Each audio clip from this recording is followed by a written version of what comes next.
Hey everyone, welcome to my monthly review of the Sonic the Hedgehog comic book. I'm here to review issue 203, which I got in the mail just today or yesterday, depending on what time it is where you are. Currently, it is about 2:06 in the morning, early Saturday morning. I know I should have done this earlier, but I've had other things to do. I went to go see the Power Team here in Patterson, California. Some of you may have heard of them. Anyway, getting into my review, as we notice in the first 5 issues of, sort of the preview, if you will, we basically, like I said, we start out with the first 5 pages that we got previewed and everything, and then we get into the rest of the story. Basically, Nicole is trying to get everybody's attention by sounding off an alarm, and what happens is Sonic is asking her what's going on, and has to tell her that, and she has to tell him that the Iron Queen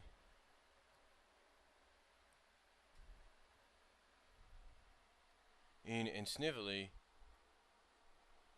have crossed over the wall all, all into the city before she could raise the shield, and that she couldn't detect them sooner because something is distorting or interfering with her entire network.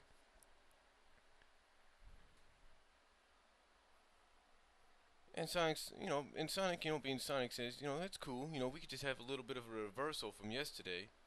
But Monkey Kong, runs off as soon as Sonic asks him, "Hey, you ready to bust some heads?" And he's like, "What's with him? What spooked him so much?"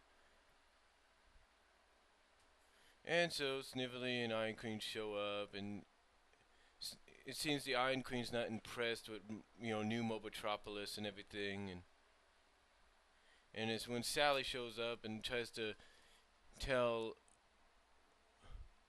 Snively and the Iron Queen to give themselves up. Iron Queen just looks at it like, oh please, she's addressing me. Who does she think she is? And Snively, basically, I guess, goes and says, well, she fancies herself a princess, my love. Basically saying, yeah, she says she's a princess, but she doesn't act like one. So Sally sounds the attack and tells Tails and Bunny that they're up. Now, of course, the Iron Queen notices that Bunny is half robotic.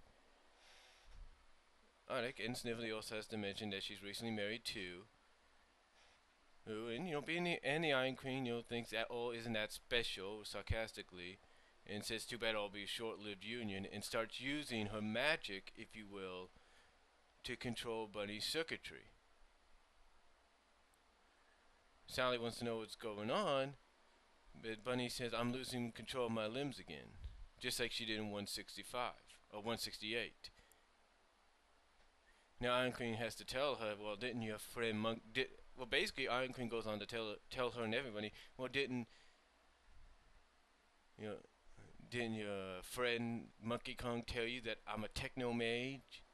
That my magic allows me to control all electronic things and command all sorts of machinery.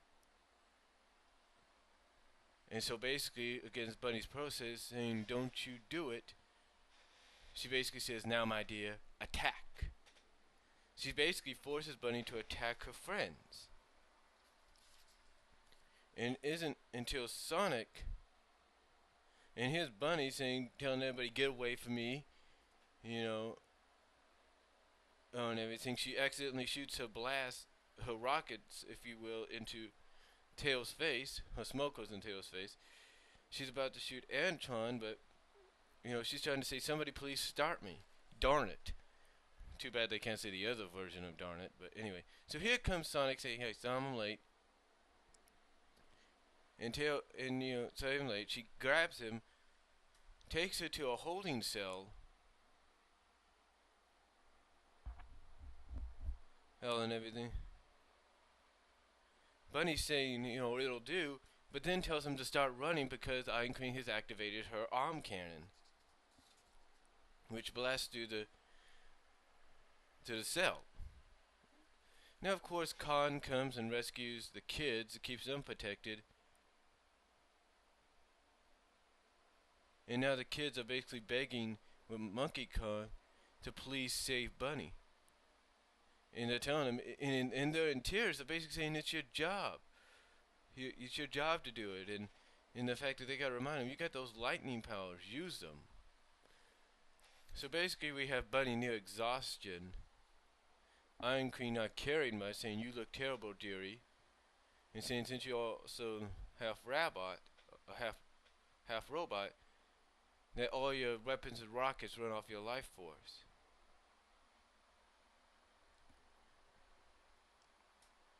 And so, everybody is upset about this. Antoine is. Sonic is telling Tails, hey, you can't help right now, you're hurt. Sally tells them to get the chaotics, but not Julie Sue, because Julie Sue has that techno stuff on her hair. And then the Iron Queen continues to use Bunny and says, you will have the honor of serving your queen to the end, and technically with the idea of killing her. But here comes Monkey Kong finally saying no, no more. Antoine catches Bunny as she falls. Oh, Sally tells Sonic that she's alright, she's passed out, and to get her to Freedom HQ and away from this mad woman.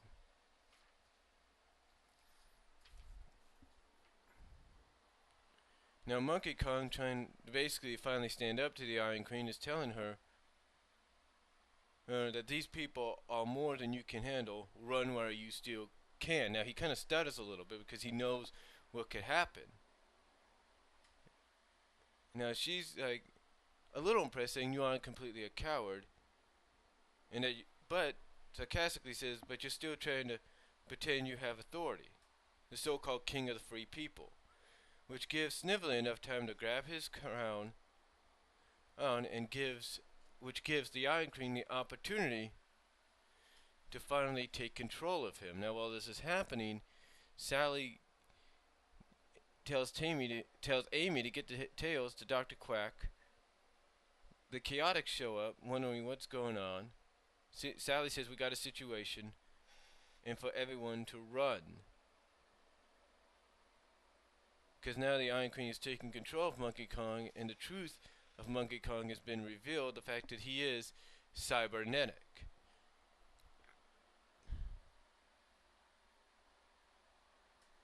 Because it runs through his entire body, thus giving her control of him. With her commanding for him to burn the city to the ground. Overall, I have to say that the main story was pretty good. I have to definitely, go out on a limb and say it probably was the most intense version of any intense story that I've read in a while. I mean, Bunny, we've seen her in a situation before. I mean, we go back to when Adam tried to make her part of, I guess, the city or something like that. I'm not sure. But, Sonic was able to rescue her. And, honestly, I don't know exactly where they're going to go with this. I have a few ideas. I mean, I honestly think what could happen in the next issue, and I'll explain this more in my opinions, is I think the Iron Queen's going to lose one of the major sources of her power, so at least Bunny will still be okay. Now, unless there's something more prosthetic, if you will, that will help out. The side story now, though, let's get to that. It's alright. It's a typical side story. Continues on with, Knuckles facing off against SBO. But wondering why the SBO he knew wouldn't tell him all this. But so they start basically battling on top of the on top of Angel Island around the Master Emerald, with SBO basically telling Knuckles, hey, the Bride of the Four Houses commands the clans now, and I must perform my duty. And Knuckles say, well, who do you mean? The Iron Queen? But he doesn't say. He says they can't say. And so basically the fight breaks out. and we get left with the cliffhanger with seeing if with either an SBO taking Knuckles out. Overall, like I said, the main story is alright. Definitely one of the most intense ones I've read in a while. The side story was okay in the continuation of SBO's saga. And I give this book overall I give it basically a 10 out of 10. It was pretty good. The main story I give it an 8 out of 10, and the side story I give a 6 out of 10. So, but overall pretty good. Definitely worth the read. If you haven't read it yet, I suggest you go and read it.